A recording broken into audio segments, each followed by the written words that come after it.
Good morning students. Optics हमारा chapter चल रहा था यूनिट 6 का chapter number 9 ray optics. Last topic हम पढ़ चुके थे mirror formula for can concave mirror या relation between u v and f for concave mirror. Last में जाके हमने रिलेशन फाइंड आउट किया था 1/f is equal to 1/v plus 1/u। Next इसी में आगे चलें तो नेक्स्ट टॉपिक इसी से रिलेटेड आ जाता है लीनियर मैग्निफिकेशन, रेखीय आवर्धन। डेफिनेशन कहती है magnification it is the ratio of the size और height of the image to the size और height of the object. Magnification small m से रिप्रेजेंट किया गया है। फॉर्मूला है height of the image means h dash upon height of the object h या image upon object. h dash upon h is equal to I upon O. I means size of image a dash b dash upon size of object this is ab। तो हमें किसी प्रकार से relation निकालने के लिए magnification का formula relation निकालने के लिए a dash b dash upon ab की रेशियो की जरूरत है। कल जब हमने ड्राइव किए थे फॉर्मूले तो हमने कुछ रिलेशन निकाले थे। देखें ये देखो ये रहा। हमने कहा था इक्वेशन भी बार बार का इक्वेशन है this is the a dash b dash upon ab in form of pc pa pc p dash a। Second इसी में था a dash b dash upon a this a dash p upon a। इसका मतलब इस condition में concave mirror के लिए magnification के दो फॉर्मूले ड्राइव किए जा सकते हैं। देखें अगर वैल्यू फाइंड आउट करें वैल्यूज रखें तो m this equal to h dash upon h I upon o this equal to a dash b dash upon AB this equal to V upon U with a negative sign then minus V upon U। तो M का basic formula बन गया M this equal to minus V upon U। अब minus V upon U की value अगर हम relation से निकालें तो हमने रिलेशन फॉर्मूला मिरर फॉर्मूला पढ़ा है 1/f this equal to 1/v plus 1/u। यहाँ से मैं किसी प्रकार से V upon U की वैल्यू निकालना चाहता हूँ। क्या करा मैंने V upon U निकालने के लिए मैंने दोनों साइड क्या कर दिया V से डिवाइड कर दिया V से मल्टीपल कर दिया देन V से मल्टीपल कर दें। देखो V से मल्टीपल कर दें ये बन गया V upon f या U से मल्टीपल कर दें तो ये बन गया U upon V plus 1 U upon f। U upon V this equal to U upon f minus 1 या U minus f upon f या V upon U को उल्टा करे तो इसे रेसिप्रोकल कर दिया तो V upon U this equal to f upon U minus v। ये फॉर्मूला रख दिया यहाँ पे। इसका मतलब दोनों फॉर्मूले से जब वैल्यू सब्स्टिट्यूट करेंगे तो मैग्निफिकेशन के जो फॉर्मूले हैं वो ड्राइव होंगे या तो basically minus we upon u या minus of f upon u minus v या f upon f minus u. Similarly अभी हमने फर्स्ट फॉर्मूले से निकाला जब वी से मल्टीपल करें देन वी अपॉन यू की डायरेक्ट फॉर्मूला आ जाएगी F minus we upon F. Value substitute करने पर देखो दो फॉर्मूले आ गए M this equal to minus v upon u f नहीं है बेटा इसको माइनस v अपॉन u कर लेना this equal to minus v minus f अपॉन f this equal to f minus v upon f। Note वाली बात modulus of magnification if m is greater than 1 इसका मतलब क्या है कि the image is magnified. Image object की condition में कैसी बनेगी मैग्निफाइड बनेगी। कैपिटल क्या modulus of m is less than 1 it means the image is diminished. Object की तुलना में कैसी होगी छोटी होगी। If m this equal to 1 the size of image is equal to the size of object. Fourth condition m is positive. Positive होने का मतलब है v पॉजिटिव। v पॉजिटिव मतलब है द इमेज इज वर्चुअल और इरेक्ट। m इज नेगेटिव उल्टा हो जाएगा v is negative v negative होने का मतलब the image is real and inverted. इसको मतलब m की वैल्यू से हमें आधी से ज्यादा चीजें पता चल जाती है। m इज ग्रेटर देन 1 इसका मतलब इमेज ऑब्जेक्ट की कंपैरिजन में मैग्नीफाइड होगी। m इज लेस देन 1 इसका मतलब इमेज ऑब्जेक्ट की कंपैरिजन में डिमिनिश्ड होगी। m is 1 this equal to size of object is equal to size of image.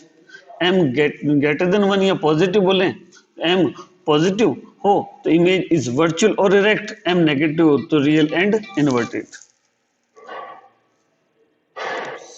Reflection of light देखें तो हमने पढ़ा था अभी इससे पहले वाला जो फॉर्मूला पढ़ा था हमने पढ़ा था रिफ्लेक्शन। अब आ जाता है बेटा रिफ्रैक्शन।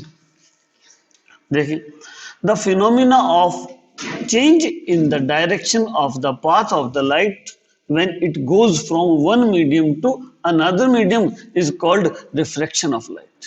देखिए, मान लिया ये लेयर है जिसके ऊपर तो रेयर मीडियम है, जिसके नीचे डेंसर मीडियम है। रेयर मीडियम के रूप में हमने एयर की बात कर ली, डेंसर मीडियम के फॉर्म में हमने ग्लास की बात कर ली। ये नॉर्मल दिखाई दे रहा है N N dash. Incident ray, पहले रिफ्लेक्शन पढ़ा था, अब आ रहा है रिफ्रैक्टेड रे, ये कहलाती है रिफ्रैक्टेड। दिख रहा है कि जब इंसिडेंट रे एयर से ग्लास में एंटर करेगी तो क्या होगी, नॉर्मल के पास आ जाएगी। इसका मतलब जब एंटर कर रही तो इंसिडेंट रे जो एंगल बना रही है, इंसिडेंट एंगल आई, ये refracted angle are.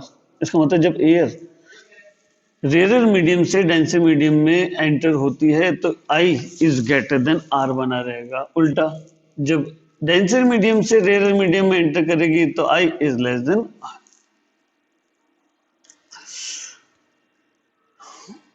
Note, for a ray of light incident normally refraction of light does not occur. There is no change in direction of the path of the ray of the light. इसका मतलब जब भी कोई raise है और normal के according incident normal ही होगी, तो इसका मतलब हुआ कि रिफ्लेक्शन की फिनोमेना नहीं होगा और वो जैसी है वैसी की वैसी निकल जाएगी। The basic cause of reflection, reflection का कारण क्या? The basic cause of reflection is change in the velocity of light in going to one medium to another medium. Light में जो फोटॉन्स है उनकी वेलोसिटी में चेंजिंग होने के कारण रिफ्रैक्शन फिनोमेना प्रोड्यूस होता है। अब आ जाते हैं लॉ ऑफ रिफ्रैक्शन। जैसे हमने लॉ ऑफ रिफ्लेक्शन पढ़े थे वैसे लॉ ऑफ रिफ्रैक्शन अभी भी हमने दो पढ़े हैं।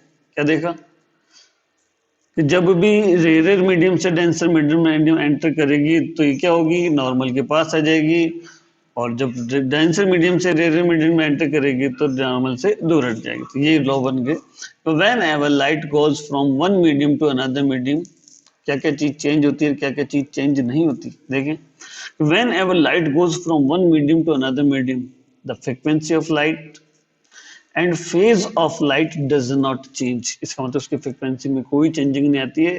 फ्रीक्वेंसी में चेंज नहीं होने की वजह से फेज भी चेंज नहीं होती। बट जब भी एक मीडियम से दूसरे मीडियम में एंटर होती है तो how ever the velocity of light and wavelength of light will be change. इसका मतलब क्या हुआ कि जब भी रेयर मीडियम से डेंसर या डेंसर मीडियम से रेयर मीडियम में एंटर करेगी तो दो चीजें ऐसी है जो नो चेंज रहेगी। कौन कौन सी? एक तो फ्रीक्वेंसी और एक फेज। दूसरा जो चेंज होगी एक तो वेलोसिटी, क्योंकि रिफ्लेक्शन वेलोसिटी में चेंजिंग होने के कारण हीट तो प्रोड्यूस हो रहा है। एक तो वेलोसिटी चेंज हो जाएगी और वेलोसिटी चेंज होने से उसकी वेवलेंथ चेंज हो जाएगी। Second, the incident ray, refracted ray and the normal to the interface at the point of incidence all are lie in same plane. ये कहिए हमने पढ़ा था कहां पर? लॉ ऑफ रिफ्लेक्शन में। रिफ्लेक्शन से रिलेटेड जाता है आपके स्नेल्स लॉ, केवल स्नेल्स लॉ हमारे कोर्स में। The product of reflective index and the sine of the incident or refraction at the point in the medium is constant। तो refractive index को म्यू मान लिया और आई का साइन हो गया sine I, mu into sine I this equal to constant. और अगर दो मीडियम हो तो फर्स्ट मीडियम सेकंड में तो mu one sine i one this equal to mu two sine i two. If i one this equal to i and i two this equal to r तो mu one sine I this equal to mu two sine r. ये sine I upon sine r this equal to mu two upon mu one this equal to one mu two या two mu one लिखा जा सकता है। तो क्या बन जाता है? तो वन म्यू टू पढ़ेंगे कैसे? Refractive index of medium two with respect to medium one. तो one mu two into two mu one this equal to one. Concept आ रहा है बार बार, रिफ्रैक्टिव इंडेक्स क्या चीज? Absolute refractive index and refractive index. Absolute refractive index की बात की जाए तो इसे सिंपली म्यू से रिप्रेजेंट किया जाता है। रेशियो बनता है speed of light in vacuum और air upon speed of light in medium. वैसे फॉर्मूला बन गया vacuum, speed of light in vacuum this is equal to c, और मीडियम हमने भी मान लिया this equal to c upon v. Formula जिस पे कई बार न्यूमेरिकल आए, मान लिया मीडियम वन है जहाँ वेलोसिटी v1 है, इसका absolute refractive index mu one है। ऐसे मीडियम टू जहाँ वेलोसिटी v2 है और इन इसका एब्सोल्यूट रिफ्रैक्टिव इंडेक्स म्यू 2 है। जो लाइट एयर है मीडियम 1 टू ट्रेवल कर रही है मीडियम 2 में। When light pass from medium 1 to another medium 2, then the refractive index of medium 2 with respect to medium 1 is written as 1 mu 2, and it's called refractive relative refractive index. तो relative refractive index का मतलब एक के respect में दूसरा, तो 1 mu 2 this equal to mu 2 upon mu 1। Mu का formula पढ़ा तो मैंने c upon v, c upon we 2, c upon v 1, c से c cancel, v 1 upon we 2। तो 1 mu 2 this equal to mu 2 upon v 1 और we 1 upon we 2। We 1 का मतलब speed of light in medium 1 upon we 2 का मतलब हो गया speed of light in medium 2। इसी फॉर्म में यदि ए म्यू जी लिखते हैं तो इसका वही सिंपल बनेगा refractive index of glass with respect to index refractive index of air. A mu g respective relative respective index बन गया। ये W का मतलब वाटर, जी का मतलब W म्यू जी को लिखा जा सकता है a mu g upon a mu W, या एक दूसरे के रेस्पेक्ट में a mu W, W mu g, g mu a this equal to 1, एक दूसरे से कैंसिल होते जाएंगे, रेशियो क्या बनेगा 1 बनेगा। ग्लास स्लैब वाला कॉन्सेप्ट हमारे इस साल इसमें से हट चुका है।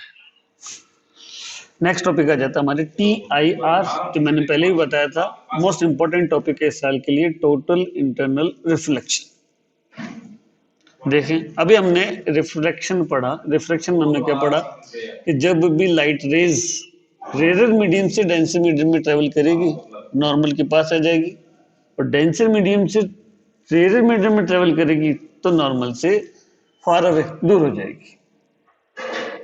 इट मीन्स रेयर मीडियम से डेंसर मीडियम में ट्रेवल करते समय I is less then R, और डेंसर मीडियम से रेयर मीडियम में ट्रेवल करते समय I इज लेस देन। देखिए total internal refraction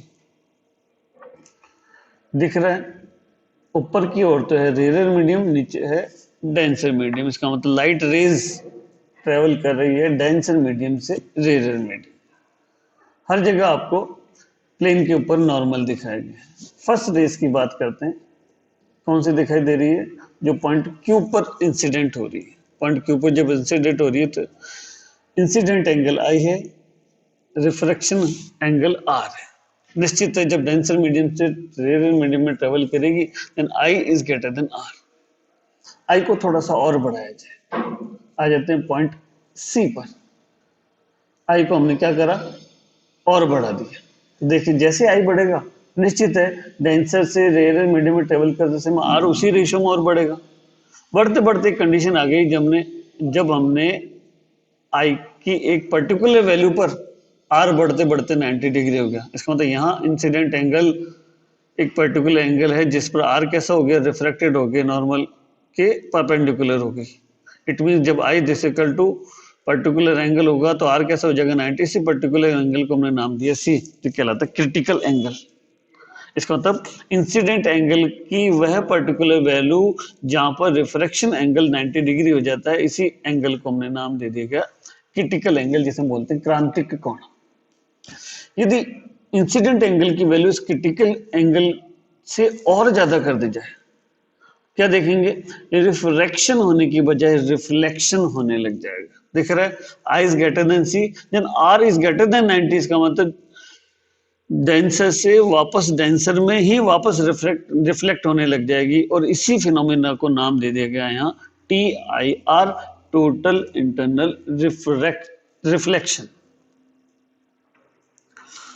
denser medium mu 2 है जिसे हमने वाटर की फॉर्म में यूज किया है। क्रिटिकल एंगल C की बात की जा रही है। द फिनोमेना इन विच ए रे of light travelling at angle of incident greater than the critical angle from denser to rarer medium, it totally reflected back into the same medium, a denser medium, is called total internal reflection. Means when I this equal to C, then R this equal to 90 degree. इससे में जो incident angle है उसे particular define किया गया critical angle से, but when I is greater than C, then R is greater than 90, 90 का मतलब हुआ जो डेंसर मीडियम में जा रही है रिफ्लेक्ट होकर पुनः डेंसर मीडियम में वापस आ रही है, इसलिए इस फिनोमेना को नाम दे देंगे टोटल इंटरनल रिफ्लेक्शन। डिफाइन करना चाहते हैं हम पहले क्रिटिकल एंगल क्या चीज, जिसे सी से रिप्रेजेंट कर रहे हैं। The angle of incidence corresponding to which angle of refraction becomes 90 degree is called angle of critical या critical angle. Hence, when the angle of incidence becomes greater than the critical angle, there is no reflection of light and whole of the incidence light is refracted to the denser medium. The phenomena is known as total internal reflection. इसका मतलब हो गया particular कुछ condition है जिसी condition में T I are follow होगा। पहला तो हमने देखा कि हमेशा लाइट ट्रेवल करनी चाहिए, कहां से कहां, डेंसर से रेयर, उल्टा होगा तो नहीं होगा। दूसरा जो इंसिडेंट एंगल है हमेशा ग्रेटर देन होना चाहिए उस मीडियम के क्रिटिकल एंगल्स। तो ये conditions of occurrence of TI बन जाती है। पहले the light must travel from denser to rarer medium. Second, the angle of incidence must be greater than to the angle of critical angle for this medium. Heading आ जाती है relation between refractive index and the medium of the critical angle. Most important relation है, किसमें रिलेशन निकाल रहे हैं वापस देखिए। Relation between relative refractive index of the medium and the critical angle. I और सी में रिलेशन निकाल देखें। The ray of light goes from denser medium to rare medium 1, then 2 μ1 this equal to μ1 upon μ2 हमने Snell law में पढ़ा था, जिसे sine आई upon sine R भी लिखा जा सकता है। अब कंडीशन बोल रहे हैं, किसकी बात कर रहे हैं, क्रिटिकल एंगल की। इट मींस इंसिडेंट एंगल अगर क्रिटिकल एंगल है देन इस कंडीशन में आर जो रिफ्रैक्टेड एंगल है वो 90 डिग्री हो जाएगा। मींस इस इक्वेशन में i this equal to c substitute कर दिया जाए, आर कितना हो जाएगा 90 डिग्री। आई की जगह सी सब्स्टिट्यूट करें तो 2 μ1 this equal to sine c upon sine 90, sine 90 की value 1, then 2 μ1 this equal to sine c. Relation पढ़ा हमने, 2 μ1 को 1 अपॉन 1 μ2 लिख सकते हैं। अगर यहाँ 1 μ2 करता हूं तो वैल्यू बन गई 1 μ2 this equal to 1 upon sine i c. इसे ही रिलेशन बोलते हैं, relation between relative refractive index and critical angle. Application of T I R most important देखिए। Sparking of diamonds, sparklings of diamonds, diamond क्यों चमकता है, टी आई आर फिनोमिना के कारण। Shining of the air bubbles in waters, mirage या total reflective prism. Spherical reflecting surface important है। देखिए कि जो spherical reflective surface reflecting surface है उसे दो कैटेगरी में तोड़ दिया हमने, एक कॉनकेव में और एक कॉन्वेक्स में। एक तो कहलाती है कॉनकेव स्फेरिकल रिफ्लेक्टिंग सरफेस, एक कहलाती है कॉन्वेक्स स्फेरिकल रिफ्लेक्टिव सरफेस। ये जो डायग्राम है ये कॉनकेव स्फेरिकल रिफ्लेक्टिव सरफेस के लिए और ये कॉन्वेक्स रिफ्लेक्टिव सरफेस के लिए। देखें इसमें इधर रेयर मीडियम है, इधर डेंसर मीडियम है। रेयर मीडियम का absolute refractive index μ1, denser medium का μ2। वही कंडीशन है, अगर कर्व सरफेस है तो सेंटर ऑफ कर्वेचर भी होगा, रेडियस ऑफ कर्वेचर भी होगा और पोल भी होगा, सेम इसी में कॉन्वेक्स सरफेस के लिए भी। तो आ जाता है topic refraction of a convex refractive surface. Refraction कहां से कर रहे हैं हम, कॉन्वेक्स सरफेस। देखिए डायग्राम को गौर से देखिए कि ये दिखाई दे रही है आपको कैसी, रिफ्रैक्शन ऑफ रिफ्रैक्टिंग ये आपके पास जो है कॉन्वेक्स सरफेस। देखिए यहाँ ऑब्जेक्ट आई है जो पॉइंट सोर्स की फॉर्म में है, पॉइंट सोर्स ओ से इस रिफ्रैक्टिव सरफेस पर इंसिडेंट रे जो है ओ ए नॉर्मल दिखाई दे रहा है। मैंने कहा इस पॉइंट को अगर सी से मिला दें किससे, सेंटर ऑफ कर्वेचर, तो ये नॉर्मल की तरफ वर्क करती है। तो ये नॉर्मल से जो इंसिडेंट रे एंगल बना रही है वो आई कहला रहा है। ये क्या होगी, जब रेयर मीडियम से डेंसर मीडियम में ट्रेवल करेगी तो नॉर्मल से रिफ्लेक्ट हो जाएगी और ए आई पाथ फॉलो करते हुए पॉइंट आई पर इंसिडेंट होगी। इसका मतलब ऑब्जेक्ट की इमेज इस पॉइंट पे बन रही है। नॉर्मल से जो ये रिफ्रैक्शन या रिफ्लेक्शन लाइट जो एंगल बना रही है वो आर कहला रहा है। नॉर्मल से अगर इसको आर बोले, ये 90 डिग्री, ये बीटा, ये गामा और ये अल्फा। ये अल्फा एंगल, ये बीटा एंगल, ये गामा एंगल। देखा जाए तो पोल से ऑब्जेक्ट की डिस्टेंस, ऑब्जेक्ट डिस्टेंस u, पोल से सेंटर की डिस्टेंस, सेंटर ऑफ कर्वेचर की distance, radius of curvature r, पोल से इमेज की डिस्टेंस, इमेज डिस्टेंस v। इसका मतलब यहां बात की जा रही है u v r की। Let alpha, beta and gamma be the angle made by the incident ray, refracted ray and normal respectively while the principal axis। Triangle उठा रहे हैं सबसे पहले, ट्रायंगल ए ओ सी। देखिए एक बार ट्रायंगल ए ओ सी कौन सा, देखो ट्रायंगल ए ओ सी। इसके इंटरनल एंगल तो है अल्फा और गामा, आउटर एंगल जो है एक्सटर्नल एंगल है वो आई।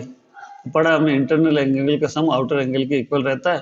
तो इसके लिए लिखा जा सकता है A O C this equal to, लिखा जा सकता है angle i this equal to angle alpha plus angle gamma, and value बन गई i this equal to alpha plus gamma.